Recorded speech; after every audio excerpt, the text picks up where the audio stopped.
Na primeira parte deste vídeo sobre privatizações, eu falei sobre duas perspectivas de análise e comparação entre empresas públicas e empresas privadas. E no vídeo de hoje eu vou dar continuidade e encerrar esse assunto logo após a vinheta.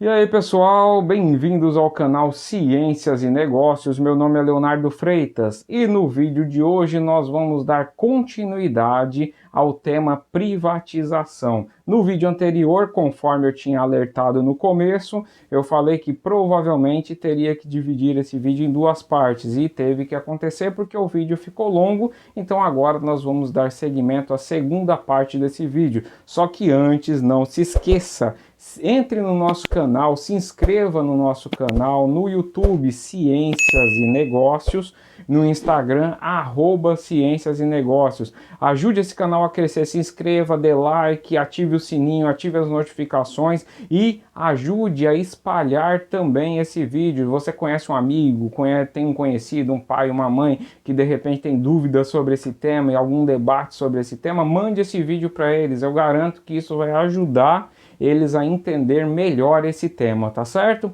Bom, no vídeo anterior eu falei sobre duas perspectivas de análise e comparação entre empresa pública e empresa privada, tá certo? Hoje a gente vai dar continuidade a isso, a terceiro prisma de análise, que seria a questão do monopólio natural. E aqui quem defende empresa pública tem um excelente argumento, porque é o seguinte, vamos lá, o que seria esse monopólio natural? Monopólio natural existem atividades, e essas atividades, tanto de produto quanto de prestação de serviços, que tendem a ser monopólio, ou seja, ter um fornecedor para aquele produto ou serviço. O grande diferencial das empresas privadas é quando acontece um negócio chamado de concorrência em mercado, ou seja,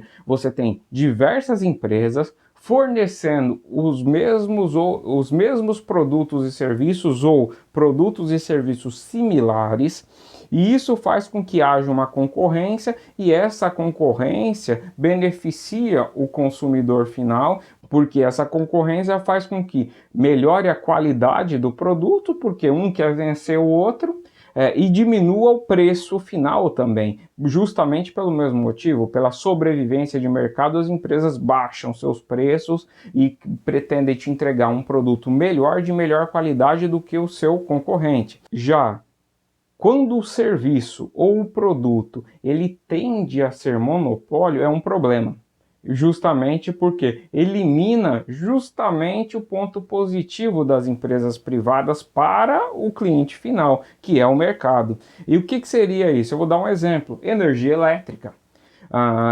Geralmente você, mesmo que tenha um mercado completamente livre, nenhuma empresa privada tal, você vai ter uma empresa geradora de energia elétrica que vai entregar energia elétrica na sua casa. Por quê? Você imagina 10 empresas aí concorrendo e 10 ligações na sua casa, né? Hoje eu resolvo comprar energia da companhia energética A, amanhã eu resolvo comprar energia da companhia energética B. Ou outra coisa também, por exemplo, água e esgoto. Geralmente é uma empresa que te fornece água e esgoto e pronto, você não tem mercado para isso, né? Geralmente uma região é de responsabilidade de uma empresa. Nestes casos é onde nascem os monopólios naturais, são empresas que naturalmente tendem a ser monopólio, porque não tem como gerar mercado e nem concorrência nesses tipos de produtos e serviços. E aí é que quem defende empresa pública fala assim, então, como existe essa tendência de ter monopólio natural, é melhor você deixar a empresa pública, porque a empresa pública visará pelo interesse público e não interesse privado do lucro. Ah, agora eu entendi! Agora eu saquei! Agora todas as peças se encaixaram! Então, esse é um excelente argumento. Então, esse argumento puxa o quê? A nossa quarta perspectiva de análise, que é justamente sobre a segurança de prestação de serviço ou de utilização de serviços e produtos pelo consumidor, pelo cliente final. É que depende do que você está falando de empresa pública ou você está falando de empresa privada. Mas assim, pelo consumidor, por quem vai utilizar aqueles bens e serviços, né? Então, quer dizer, a questão da segurança é muito importante, porque você imagina só, qual que é o problema de monopólio? O monopólio, quando ele não tem concorrência e você é obrigado a comprar de uma empresa só, aí o que vai acontecer? Você virou refém daquela empresa. Ou seja, a empresa pode fazer o que quiser, botar o preço que quiser, ou seja, fazer da maneira que lhe der na cabeça. E aí você, como refém, você vai dizer assim, não, a partir de hoje eu não compro mais água da empresa. Então você vai ficar sem água, quer dizer, eu não utilizo mais energia da empresa e pronto. Quer dizer, vai ficar sem energia? Então é um negócio complexo. Porém, quem defende exatamente isso, esquece de um ponto muito importante. Toda empresa em um território, em uma nação, em um estado, tipo Brasil, então toda empresa do Brasil, ela é obrigada a respeitar normas e leis do estado, certo? Então, no final das contas, todo governo é sócio de todas as empresas. Só que é uma sociedade que só vai para um lado, né? Quer dizer, quando a empresa dá lucro, o governo colhe a sua parte na sociedade ali em impostos. Se a empresa der prejuízo, o governo fala, isso não tem nada a ver comigo.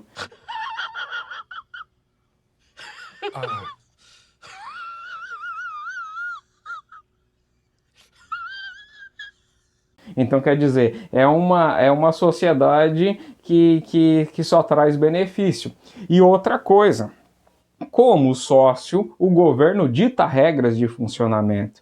Então, essa parte da segurança, mesmo em empresas que tendem a monopolizar serviços, é o que garante que você aproveitará o ponto positivo da empresa privada, que é justamente a eficiência na produção, distribuição e gestão de todos os ativos e custos e produto final e serviço, e por outro lado, que também nesse mesmo pacote esteja contido, por exemplo, um benefício de uma empresa pública, que é a questão da preocupação com o social. Então, como é que se faz isso? Através de agências reguladoras.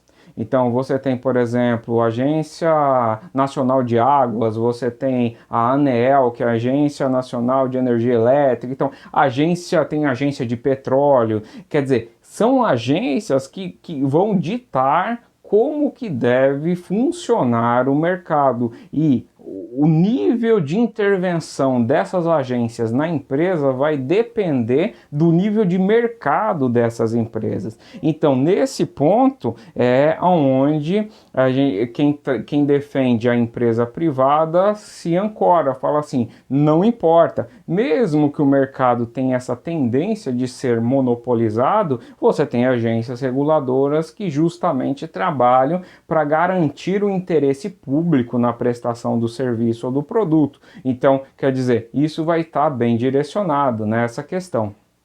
Além desses pontos que eu falei, dessas perspectivas de análise, quando a gente está tratando de empresa pública, quer dizer, há uma burocracia muito grande, a empresa pública ela só pode fazer o que está determinado em lei. Então, uma outra questão, por exemplo, é a modernização desse tipo de empresa, que ela geralmente é mais atrasada em relação ao seu próprio mercado, por um motivo simples, porque como a empresa pública depende de lei, o próprio processo legislativo faz com que seja muito moroso o desenvolvimento de inovação dentro desse tipo de empresa. Então ela costuma ser uma empresa que se atrasa muito em relação ao mercado. Por quê?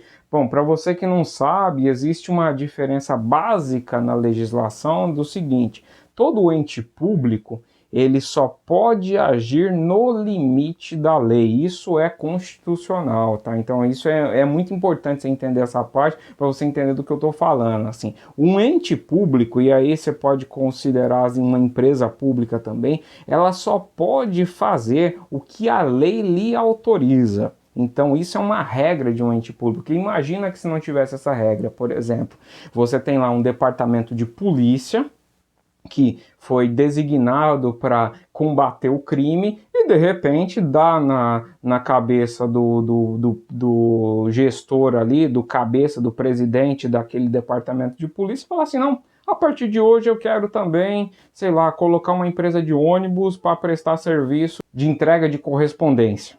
Entendeu? Quer dizer, se a empresa e se os entes públicos não fossem amarrados nessa questão de fazer o que lhe é devido, o que lhe é obrigado por lei, poderia dar margem ao que? As pessoas começarem a inovar e ter ideias malucas, né? Já no ente privado é diferente. A própria Constituição, ela diz o seguinte, você pode fazer tudo, exceto quando a lei que lhe proíba. Quer dizer, até no âmbito, na formação legal, a empresa privada ela leva muita vantagem, porque ela pode inovar, ela tem muito mais facilidade de inovar. Bom, hoje eu estou fornecendo tal produto, tal mercado deu uma modificada, eu acho que daqui a 5 anos o mercado não vai comprar mais isso, eu mudo o meu produto, eu ajeito, eu faço isso e consigo ter uma velocidade de ação muito grande. Então isso é uma outra vantagem bastante grande, né? E além disso, tem outras questões. A questão, principalmente no Brasil, que a gente ouve muito, questão de corrupção. A corrupção é algo que é deletério para a empresa privada e para a empresa pública, e ambas têm, entendeu? Não há como negar. Quem conhece o mercado sabe que há corrupção também em empresa privada.